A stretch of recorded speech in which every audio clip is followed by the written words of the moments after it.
بسم اللہ الرحمن الرحیم۔ کٹے ہوئے سر کی گواہی۔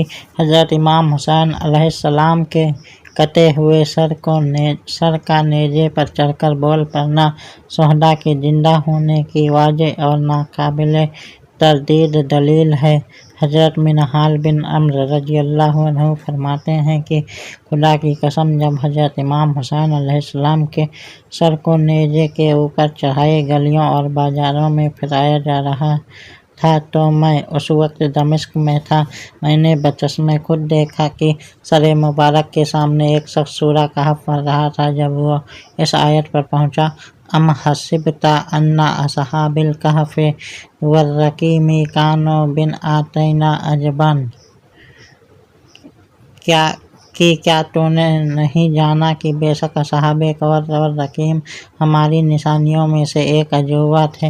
تو اللہ تعالیٰ نے سر مبارک کو قوت گویائی دی اور اس نے بزبان فصیح کہا، اصحاب کہف کے واقعے سے میرا قتل اور میرے سر کو لیے پھرنا زیادہ عجیب ہے۔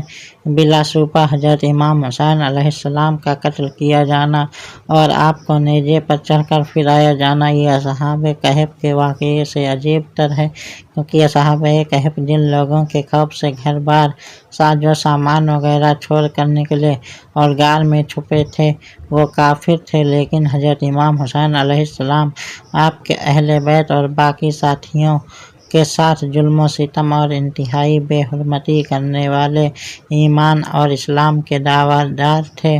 اصحاب کہف ولی اللہ تھے۔